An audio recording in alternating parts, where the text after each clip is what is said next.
Maintenant, écoutons un autre témoin expert. Björn Pirwitz est un avocat et expert financier en Allemagne. Björn.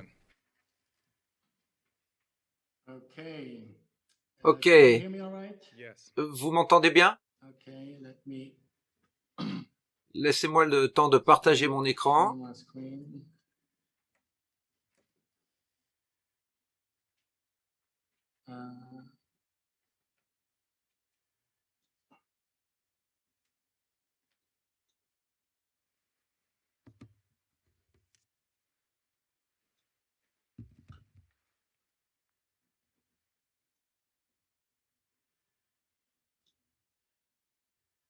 Je dois donner mon approbation pour tout l'enregistrement.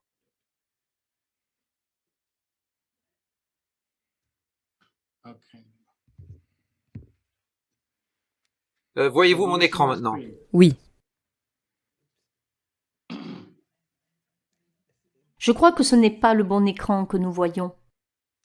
Vous ne voyez pas le bon écran? Une seconde. Est-ce celui-là? Ok.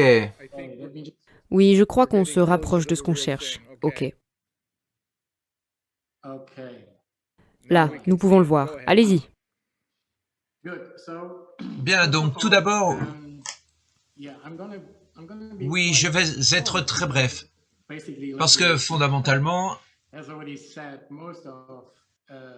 Leslie a déjà dit tout ce que j'allais dire et davantage. Évidemment, mais en fait, elle a aussi touché certains des aspects que je voulais couvrir. Je serai donc bref. Je vais juste récapituler un peu. Mais tout d'abord, je vais faire 2 commentaires à ce qu'elle a dit. Et l'un d'eux est en rapport avec l'activisme actionnarial. Et c'est un joli lien avec les 2 présentations précédentes que nous avons entendues de la part de Patrick et de Leslie. Car cela fait un lien entre la technocratie et le désastre financier, la fraude financière que nous voyons à l'œuvre et l'activisme actionnarial. Je crois qu'on pourrait dire que, oui, l'activisme actionnarial au sens classique a disparu. Mais ce que nous voyons aujourd'hui est un type différent d'activisme actionnarial. Et celui-ci se présente et se promeut sous l'étiquette de la responsabilité sociale des entreprises. Et cela est derrière tous les plans auxquels Patrick a fait allusion lors de sa première présentation. Cela montre juste que le monde de l'investissement et des actionnaires, ils sont tous là-dedans. Ce que nous faisons ici, parce que c'est une autre chose que nous avons mentionnée, Leslie dit que l'on nous traite de conspirationnistes.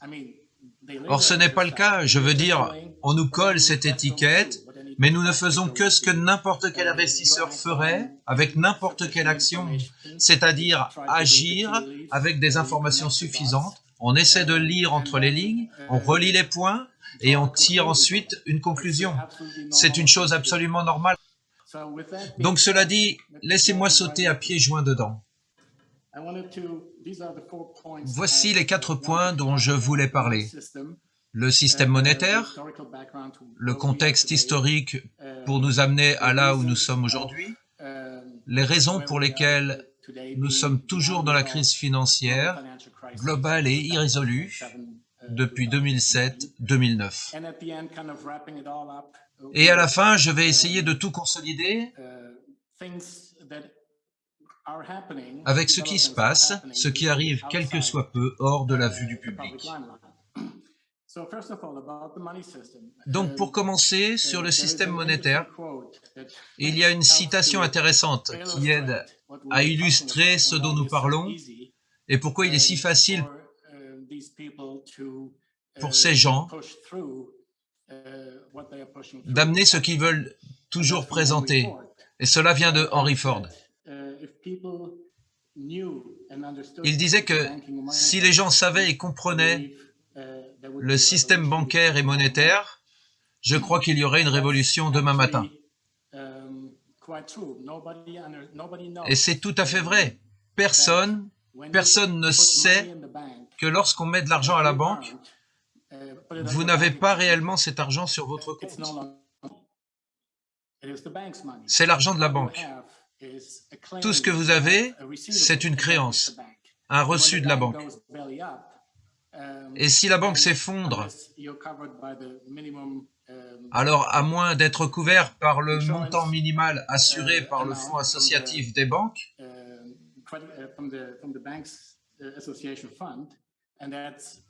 et qu'il n'y a pas assez de fonds, alors vous perdez tout votre argent. Donc ça, c'est une chose. L'autre étant que les gens croient que la banque travaille encore comme elle fonctionnait il y a 100 ans. Ce qui veut dire qu'on apportait de l'argent à la banque sous forme de dépôt et que la banque prend ces dépôts et les prête. Le monde ne fonctionne plus ainsi. Dans les faits, l'argent est créé par les banques commerciales elles-mêmes au moment où elles remplissent un chèque,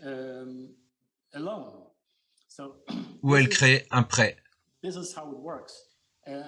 C'est ainsi que ça marche. Environ 80% de l'argent présent sur le marché aujourd'hui est créé par des banques privées. En gros, je parle de l'ordre de grandeur. La banque centrale en imprime seulement 20%. Donc, partant de là, passons à autre chose. Essayons de comprendre comment nous en sommes arrivés là. Comment un système complètement toxique et fou a-t-il été rendu possible? Nous devons prendre conscience de deux étapes clés. La première est l'abandon de l'étalon or par Nixon en 1971.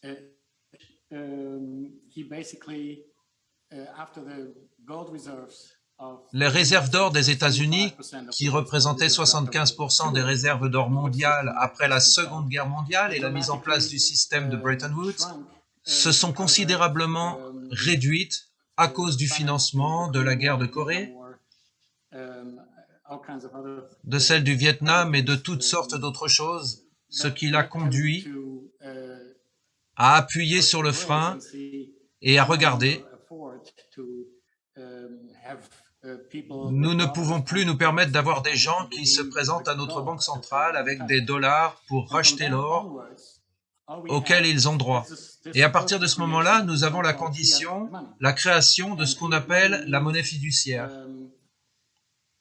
Et il a donné comme signification à l'argent que le billet de 1 dollar dans votre main vaut quelque chose parce que nous l'affirmons. Voilà ce que cela veut dire en gros, et tant que les gens auront confiance, cela continuera. Tout le monde comprend donc immédiatement qu'une fois la confiance perdue, le système n'est plus durable. La deuxième étape importante que nous avons franchie est ce que l'on appelle la dérégulation ou Big Bang en 1986 à Londres, puis aux États-Unis sous l'administration Reagan, qui a permis aux banques de faire des choses qui étaient auparavant interdites. Cela a conduit à une énorme reprise de la bourse qui a culminé avec le crash de la bulle Internet en 2000-2001. Et cela a été le début d'un gigantesque capitalisme de casino, comme je l'appelle. Leslie en a déjà parlé, il s'agit de la montée en puissance du marché des produits dérivés, qui s'est terminé par l'effondrement de Lehman en 2008 et la grande crise financière qui a suivi.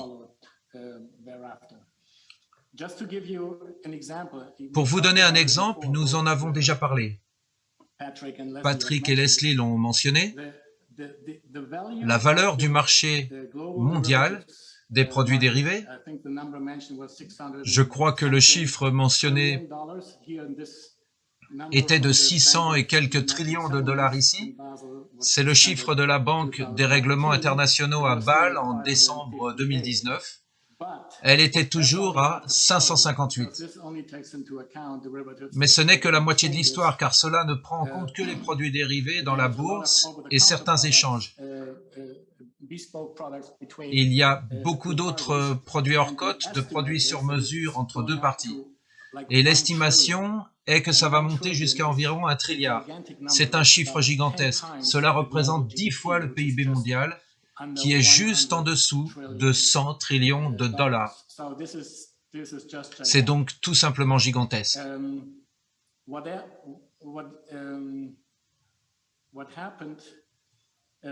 Que s'est-il passé entre 2007 et 2009? En premier lieu, la crise des subprimes et la crise financière mondiale. La crise de la dette souveraine en Europe, essentiellement, les banques centrales ont pris tous les risques qui s'étaient accumulés dans les bilans des banques et les ont transférés dans leur propre bilan. C'était juste un renflouement et un transfert de risque vers le contribuable. Et c'est là où nous en sommes aujourd'hui. Cela a également détruit le modèle de revenus des banques, car pour maintenir les banques à flot, on a baissé les taux d'intérêt. Ils sont descendus à 0 et même dans le négatif dans la zone euro, ce qui détruit fondamentalement le modèle économique d'une banque. Si vous devez payer de l'argent, des intérêts sur des dépôts que vous possédez, sur un actif que vous détenez et qu'il ne peut pas rapporter d'intérêt, vous êtes alors carrément coincé. Tôt ou tard, ça doit s'effondrer. C'est évident. Et aussi, les banques centrales ont commencé à racheter des obligations et autres actifs aux banques et aux entreprises. Et c'est ce que nous appelons la planche à billets, qui a entraîné une énorme expansion de la masse monétaire sur les marchés, comme nous pouvons le voir ici. À gauche, nous avons le bilan de la BCE en pourcentage du PIB, et à droite, nous l'avons pour la Fed. Donc la zone euro par rapport à la zone dollar. Et vous pouvez voir que le bilan de la BCE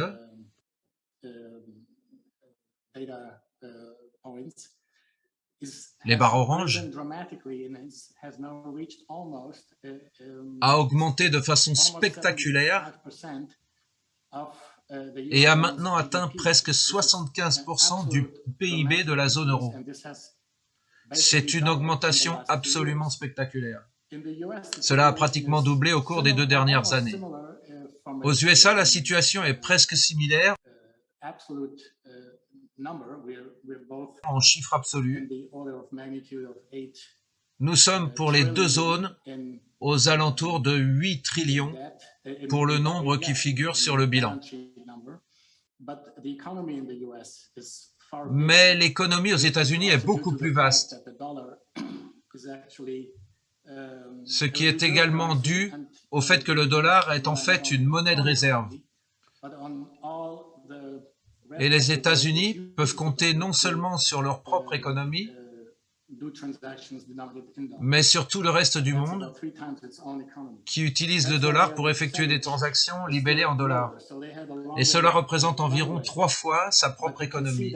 C'est pourquoi leur pourcentage est encore plus faible et qu'ils ont un rendement courant plus long. Mais vous pouvez voir que si nous continuons à ce rythme, nous atteindrons un point où le bilan de la BCE, qui est fondamentalement sans valeur, je veux dire, tous ces actifs sont sans valeur, à part l'or qu'ils possèdent, mais cela ne représente pas plus de 5% et dépassera le montant du PIB.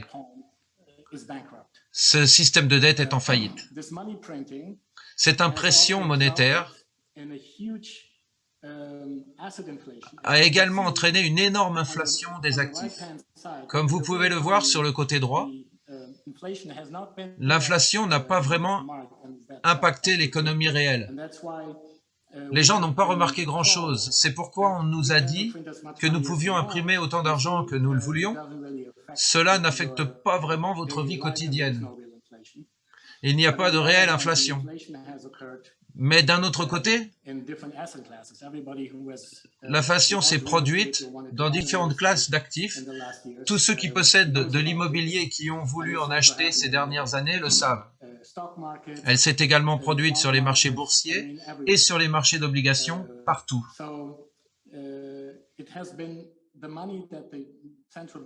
Donc l'argent que les banques centrales ont imprimé est allé directement aux investisseurs financiers. Et ils ont en fait énormément bénéficié de tout cela. Vous pouvez le voir aussi ici, c'est juste le Nasdaq. Et vous voyez qu'en gros, il a presque doublé. Il a pratiquement doublé entre le début de 2020, avec le début de la crise Covid, jusqu'à aujourd'hui. Il est un peu retombé de son sommet de décembre, dernièrement, et c'est peut-être le début de la chute à laquelle nous allons assister. Mais qui en a profité? Seuls les plus riches parmi les riches en ont profité évidemment. Les personnes qui possèdent des actions, en particulier les grands actionnaires et les fondateurs des grandes entreprises technologiques. Un autre indicateur clé de performance intéressant, le PE de Shiller.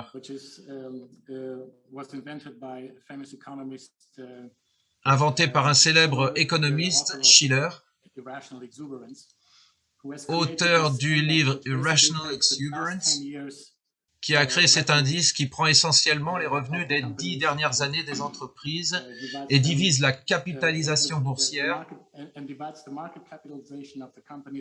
des entreprises aujourd'hui, la valeur commerciale par les revenus moyens des 10 dernières années. Et nous pouvons voir ici que nous nous situons au niveau 35, donc 35 fois les bénéfices. C'est le niveau de négociation du marché aujourd'hui. C'était vendredi. Et vous pouvez voir que lorsque le lundi noir est arrivé en 1987, nous étions ajustés à environ 17. C'est donc un terrain vraiment dangereux et tôt ou tard, cela va s'effondrer car aucun marché haussier n'est éternel. Alors revenons à cela. Voilà où nous en sommes. L'inflation des actifs, l'enrichissement des riches, l'énorme dette des banques centrales qui dépasse presque le PIB. Voilà où nous en sommes. Et comme Leslie l'a déjà mentionné, il n'y a pas d'issue car les banques centrales sont déjà le dernier échelon. Il n'y a plus rien derrière elles. Ce qui veut dire qu'il n'y a vraiment plus que vous et moi, et tous ceux qui ont un compte en banque. Le prochain modèle, quand il y aura un crash, sera un bail-in, confiscation pour renflouer la banque. Rappelez-vous la crise chypriote en 2013, lorsque les détenteurs de dépôts ont été, je pense, entièrement tondus de plus de 40%, 47%. Je pense que la plupart étaient encore des actifs. Leurs comptes ont été effacés, parce que c'est la façon de recapitaliser la banque. L'effondrement est donc inévitable, il y aura une déflation, il y aura une hyperinflation, on ne sait pas quand. Mais ça arrivera tôt ou tard et ça arrivera quand les gens réaliseront que l'empereur est nu. Ce qui signifie une fois que la confiance dans le système aura disparu, il y aura alors une ruée vers les banques et ensuite c'est fini. Mais nous ne savons pas quand.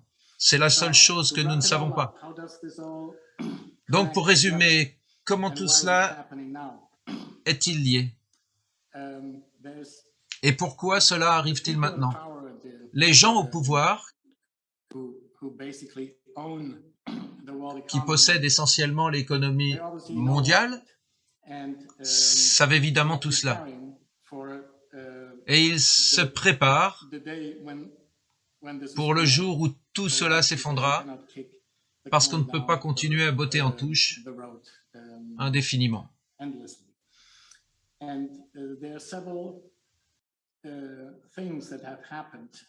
Il y a plusieurs choses qui se sont déroulées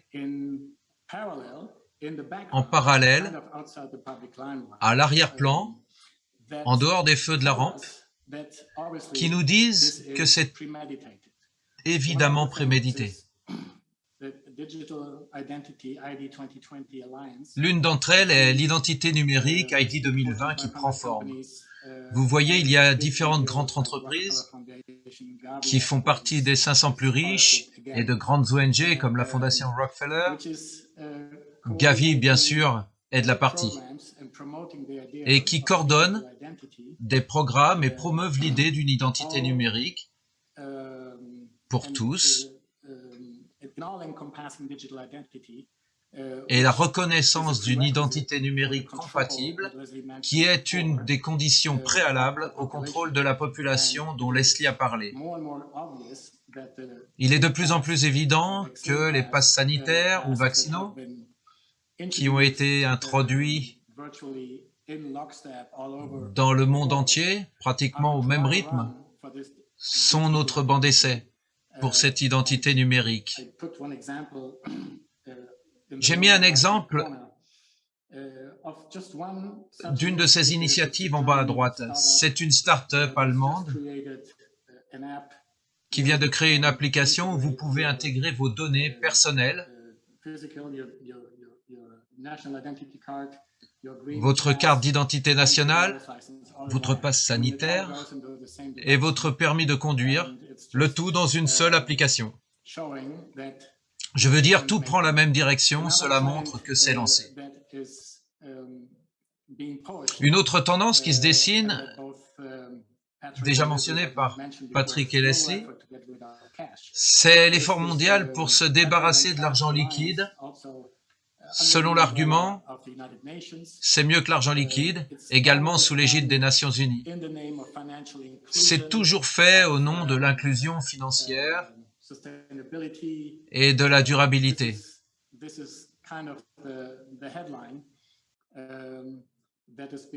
C'est en quelque sorte le mot d'ordre qui a été mis en avant. Il s'agit de tous ces agendas de responsabilité sociale poussés par les Nations Unies et les programmes qui poussent le socialisme que Patrick a si brillamment décrit dans sa première présentation. Donc, juste un autre point. Et maintenant, la dernière tendance émergente de ces dernières années est la pression pour l'introduction de monnaie numérique de banque centrale. Voici un document de la Banque des règlements internationaux, qui est en quelque sorte la banque centrale des banques centrales siégeant à Bâle. Et ce document date de mars 2018. Donc 2 ans déjà avant que la crise du Covid n'éclate. Cela montre les projets, le statut des différents produits qui sont étudiés dans les banques centrales du monde entier. Et pratiquement tout le monde y figure, sauf l'Afrique. Ce qui, soit dit en passant, est la principale raison pour laquelle ils mettent la pression au nom de l'inclusion financière, le mot à la mode étant l'inclusion financière, dans le but de se débarrasser de l'argent liquide. Donc évidemment, une contradiction. Que vont faire ces monnaies numériques? La différence avec les 2 autres crypto-monnaies d'aujourd'hui, la grande différence est que ce sera de l'argent programmable, qui peut être activé, désactivé à volonté par la Banque centrale, comme l'a fait Chrystia Freeland, la ministre des Finances du Canada, la semaine dernière au Canada. Et apparemment, elle a toujours besoin de la coopération des banques, et apparemment elle l'a obtenue, et a suivi toutes les transactions de tous ceux qui ont financé les camionneurs canadiens, les camionneurs eux-mêmes, de quiconque leur a vendu quelque chose. Ils peuvent déjà faire tout cela si tous les établissements et les institutions coopèrent. Cela nous donne donc un aperçu de ce à quoi cela ressemblera dans le futur, mais ce sera encore plus facile une fois que vous obtenez de l'argent de la Banque centrale, que votre portefeuille est sur votre téléphone, ils peuvent alors vous éteindre ou vous allumer tout simplement. Tous ces événements réunis montrent qu'ils sont conscients de l'arrivée de la crise, que le système va s'effondrer. Et ces initiatives sont nécessaires pour se préparer aux troubles qui vont arriver et ensuite, comme Leslie l'a dit, la main qu'ils vont nous tendre sera le revenu de base universel ou n'importe quelle aide financière qu'ils vont nous offrir. Mais vous devez télécharger cette application et cet argent sera sur votre téléphone. Mais vous devez le dépenser économiquement, vous devez le dépenser, vous ne pouvez pas le garder. Si vous sortez d'un rayon de 50 km de votre maison ou d'un rayon de 5 km, ou quoi qu'ils inventent, alors l'argent ne sera pas disponible et il sera annulé. Donc ce sont ces choses qui se trament en ce moment. Un dernier témoignage de ce qui se passe est que les gens vraiment riches se préparent en fuyant dans les actifs fonciers. Bill Gates est maintenant le plus grand propriétaire de terres agricoles aux États-Unis. Il n'est pas le seul. Vous voyez les autres grandes familles riches faire la même chose. Tout cela montre donc un transfert de leurs actifs vers des actifs fonciers.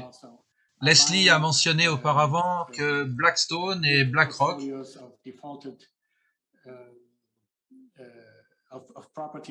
achètent également de gros portefeuilles de propriétés avec des prêts non honorés dans tout le pays. Ils deviennent ainsi les plus grands propriétaires des États-Unis. Et le résultat final sera qu'ils seront ceux qui vous loueront une fois que vous aurez tout perdu.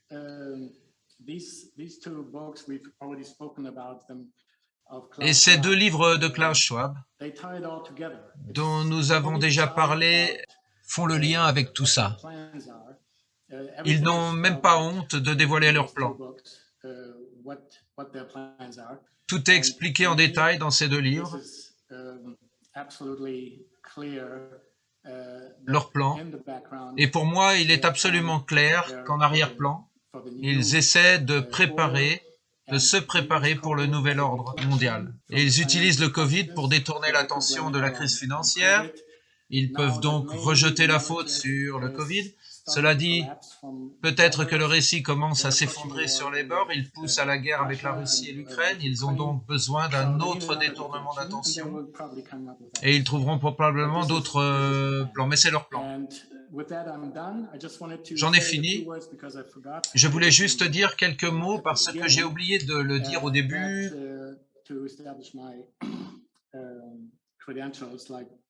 Pour établir mes références, pourquoi suis-je qualifié pour donner ce témoignage d'expert? Donc, comme je l'ai mentionné, je suis avocat de formation. J'ai une éducation juridique allemande et américaine. J'ai travaillé dans la finance et dans la banque d'investissement. J'étais administrateur chez Lazard et en Allemagne avant qu'elle ne fusionne. En 2000, j'ai dirigé le bureau allemand du fonds de capital risque pan-européen, mais nous n'avons pas tenu longtemps à cause de l'effondrement du marché. Et puis plus tard, j'ai démarré un fonds d'action privé avec un couple de partenaires. La société existe toujours aujourd'hui. Mais je suis parti pour poursuivre d'autres projets, il y a quelques années déjà. Et oui, je suis dans le secteur du capital risque depuis 2003. Je suis moi-même investisseur et je suis président d'une société de capital risque dont le siège se situe en Allemagne. Voilà, c'est tout pour moi. J'espère avoir été assez rapide. S'il y a des questions, je serai heureux d'y répondre. Merci Björn. Encore une fois, probablement trop simplifié, mais est-il exact que ceux qui poussent à la grande réinitialisation et à la 4e révolution industrielle, Monsieur Global ou la clique de Davos, sont à l'origine d'une gigantesque chaîne de Ponzi dont nous devons maintenant payer le prix?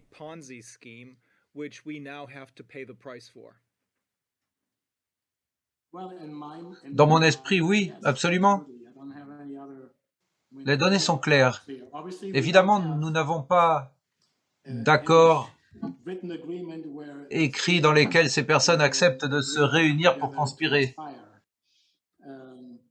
Mais nous avons des preuves circonstancielles et je pense qu'elles sont sans ambiguïté.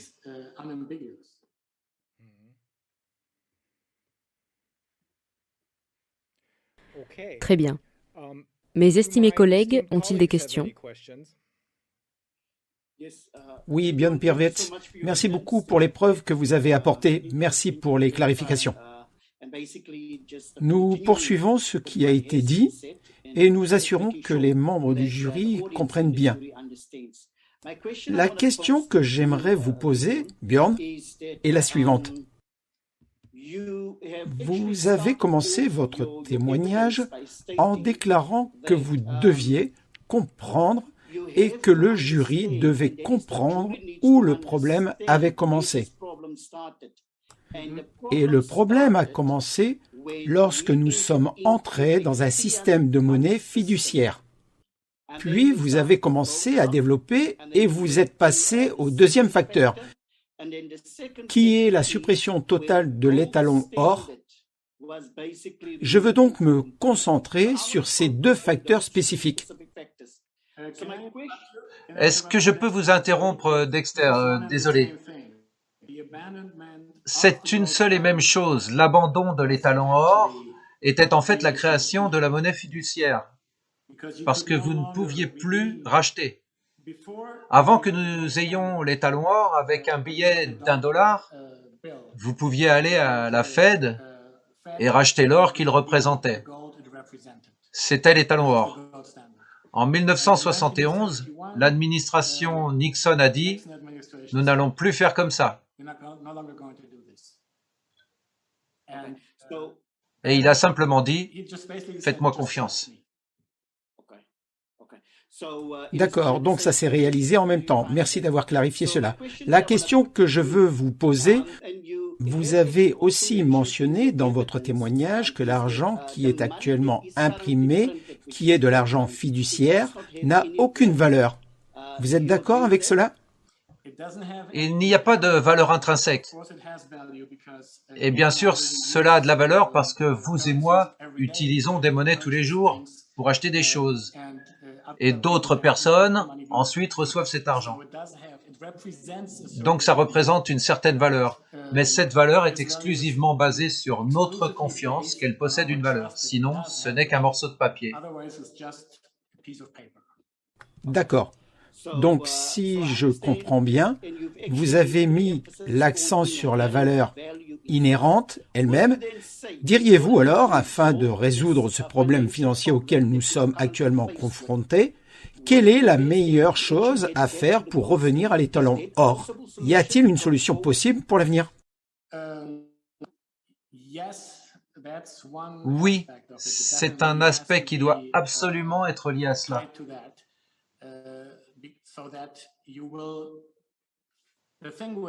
Si vous imprimez de l'argent, le problème est que si votre PIB n'augmente pas en même temps, du même montant, la valeur de vos biens et services va diminuer.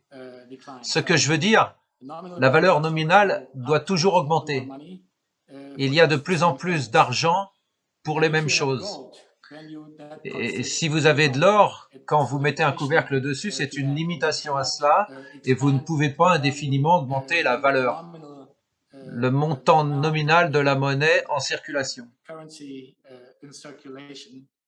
Et vous savez, en tant que consommateur ou en tant que citoyen, je peux échanger mes billets d'$1 n'importe quel jour contre la quantité d'or que cela représente. Merci beaucoup, Björn. Vous avez également déclaré, et c'est essentiellement une clarification, nous parlons de la valeur inhérente. À présent, je veux en venir à tous ces investisseurs qui ont investi dans la sphère monétaire. Alors, est-ce que c'est correct? Peut-on effectivement utiliser la même terminologie et dire que même leur richesse est une richesse inhérente? Elle n'a pas de valeur. Est-ce correct? Non, attendez, je pense qu'il y a une confusion. Personne n'investit dans les devises. Je veux dire, vous pouvez le faire si vous voulez spéculer, parce que la valeur externe d'une devise par rapport à une autre devise peut bouger. Et alors vous faites un arbitrage. Mais les actifs ont une valeur et vous les représentez avec de l'argent, et plus vous imprimez, si la quantité de biens reste la même, alors évidemment, les prix augmentent nominalement et votre argent a de moins en moins de valeur. Donc, détenir de l'argent liquide signifie que vous perdez. Et c'est pourquoi il faut investir dans des actifs fonciers, parce que les actifs fonciers sont ce qu'ils sont. Et vous obtenez pour eux le montant et la devise qu'ils valent à un moment donné lorsque vous décidez d'en faire la transformation. Ok, donc l'accent est mis sur les actifs fonciers. C'est là-dessus que nous devons nous concentrer. Oui. Ok. Vous avez également mentionné, et vous avez des preuves corroborées par Leslie, et aussi par Patrick Wood, qu'il n'existe absolument aucune issue. Donc, au final, nous allons être confrontés à un effondrement financier complet. Vous le confirmez? Oui, il n'y a pas d'autre solution intellectuelle pour s'en sortir. Je veux dire, c'est inévitable. Vous ne pouvez pas continuer à imprimer plus pour faire cela et augmenter la quantité d'argent en circulation indéfiniment. Finalement, tout le système va s'effondrer parce que les gens vont perdre confiance. C'est ce qui s'est passé avec l'hyperinflation en Allemagne. Dans la nuit de 1923, le pain coûtait 130 milliards, je pense. Une hyperinflation folle. Je veux dire, le matin, vous receviez la paye et l'après-midi, votre argent ne valait déjà plus que la moitié. D'accord. Donc, en substance, lorsque nous revenons au témoignage de Patrick Wood, il a mentionné l'agression frontale, ce qui signifie que l'on ne peut pas aller plus loin. En fin de compte, vous confirmerez que l'humanité est maintenant confrontée à la catastrophe ultime et que nous devons réaliser que nous parlons d'un crash financier complet. Oui, je pense que c'est inévitable. La seule chose est que, comme Niels Bohr, le célèbre physicien, l'a dit, les prédictions sont très difficiles en ce qui concerne l'avenir. Nous ne savons pas quand cela va arriver, mais ça finira par arriver. Et toutes ces tendances que j'ai montrées, en fin de compte, sont pour moi la preuve que les gens qui sont là le savent et se préparent à ce crash pour ensuite ramasser les morceaux. Ok, donc sur la base de votre expérience, de votre expertise, et peut-être que je vous demande maintenant de spéculer, et la raison pour laquelle je vous le demande, c'est juste pour que le jury puisse comprendre, et je vais vous dire pourquoi je souhaite que le jury comprenne. Vous nous avez donné une toile de fond historique pour savoir quand cela a commencé Quels ont été ensuite les événements principaux qui ont apporté des changements majeurs et cela accompagne l'épreuve de M. Patrick Wood et celles qui ont été déposées le deuxième jour de ce grand jury. Donc, ce que j'aimerais vous demander, quand on en arrive à cette toile de fond historique et à la spéculation, et je dis bien spéculation parce que vous avez dit clairement que vous ne savez pas quand, si vous deviez maintenant, sur la base de votre expertise et de votre expérience, si vous deviez donner une date. Disons peut-être pour l'argument 5 ans, 2 ans, 3 ans, que diriez-vous? Et je veux dire, évidemment, ce que je dirai réellement sera une spéculation, mais au moins cela donnera une indication. Oui, je veux dire, je ne pense pas que ce sera dans 5 ans, je pense que ce sera moins que cela. Ce sera moins que ça. Donc, on en est très, très proche. Eh bien, je peux simplement dire qu'en ce qui me concerne, j'essaie de garder un minimum d'argent liquide à la banque, juste pour pouvoir vivre ma vie et payer mes factures et tout ça, et ne pas laisser quoi que ce soit en excès sur les comptes bancaires, parce que ça peut arriver n'importe quand, et rappelez-vous de la crise de Chypre. Donc, sommes-nous également corrects en disant que cela peut être imminent? Cela peut arriver n'importe quel jour. Je ne pense pas que ce sera si proche. Je veux dire, si nous revenons à ce graphique, ici je pense qu'un point critique sera atteint lorsque les mauvais actifs sur le bilan de la Banque centrale seront équivalents au PIB. Donc nous avions déjà 75%. Nous avons doublé ce chiffre ces 2 dernières années d'environ 30 à 75%, presque doublé. Si nous dépassons 100, alors c'est comme si nous étions ruinés, car les actifs ne valent rien, à l'exception de l'or qui ne représente que 5% des actifs de la Banque centrale. Ce sont leurs obligations d'entreprise, leurs obligations d'État, ils ne sont rien.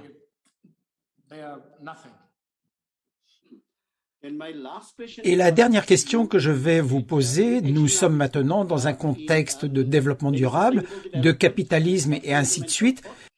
Mais ma dernière question, compte tenu du fait que vous avez maintenant donné des preuves pour dire que l'effondrement économique est inévitable, est un jeu que l'on peut argumenter.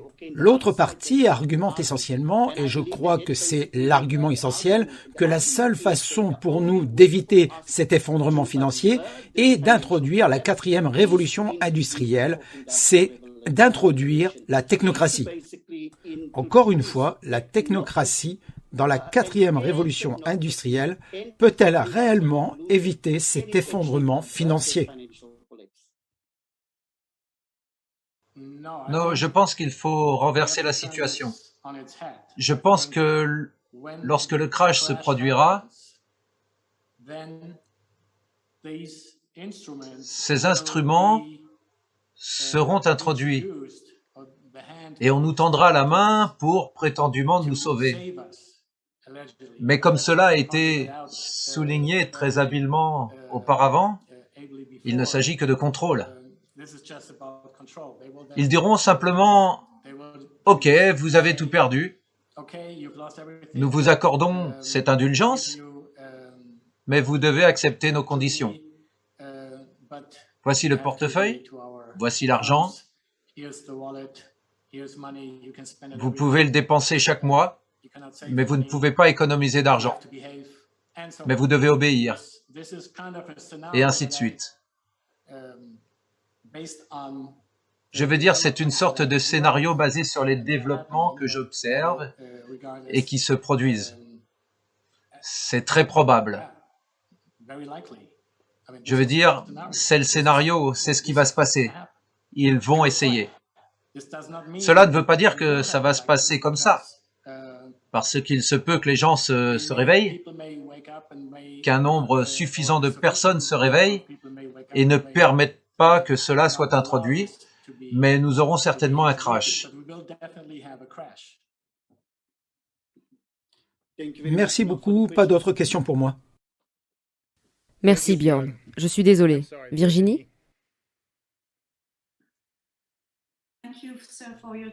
Merci, monsieur, pour votre témoignage. Merci également à Madame Manoukian. Je pense que les gens possèdent maintenant la véritable explication de ce qui se passe réellement. Ma question est très simple.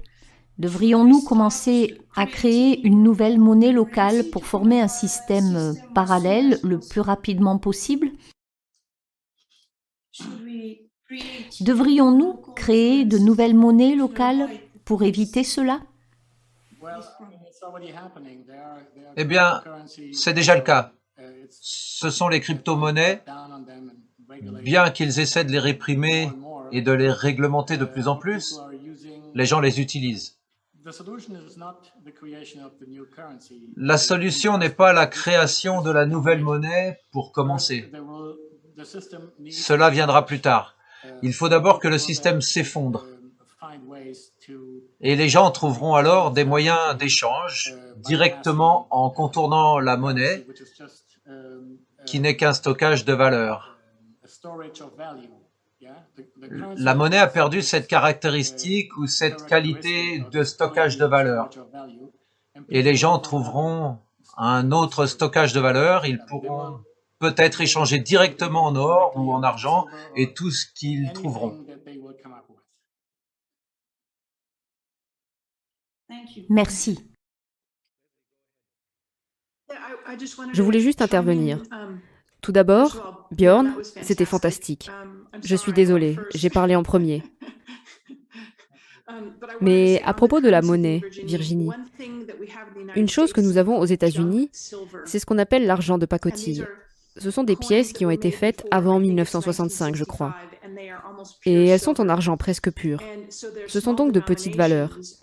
Et elles sont aussi, vous savez, d'un bon métal. C'est une unité monétaire reconnue. Il y a donc certainement des gens qui achètent des sacs de ce qu'on appelle l'argent de pacotille pour disposer d'un moyen d'échange. Car, comme l'a dit Bjorn, il s'agit juste d'avoir un mécanisme pour le changer. De sorte que si je cultive des avocats, quelqu'un d'autre ne veut peut-être pas d'avocat, mais je dois avoir un moyen d'échange. Et donc, c'est juste quelque chose sur lequel nous sommes d'accord. Il n'est pas nécessaire qu'il y ait une nouvelle monnaie. On pourrait utiliser quelque chose comme l'argent de pacotille, qui existe déjà. Je ne sais pas. Je ne me souviens pas quelle est la situation des pièces et de la monnaie en Europe, si elles sont ou non en argent ou quelque chose comme ça. Mais je veux dire, ça pourrait être des coquillages, ça pourrait être n'importe quoi en fin de compte. Je suis d'accord. L'argent possède un avantage et des inconvénients. L'avantage, c'est que vous pouvez l'acheter même avec un petit portefeuille. Si vous voulez acheter de l'or, une once d'or, ça boum à 2000 €. Ça a grimpé ces derniers jours en fait, et l'argent fait juste 23. Mais c'est très lourd.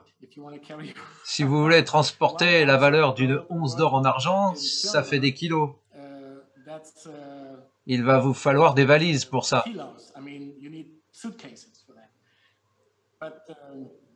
Mais oui, vous pouvez aussi acheter de plus petites portions.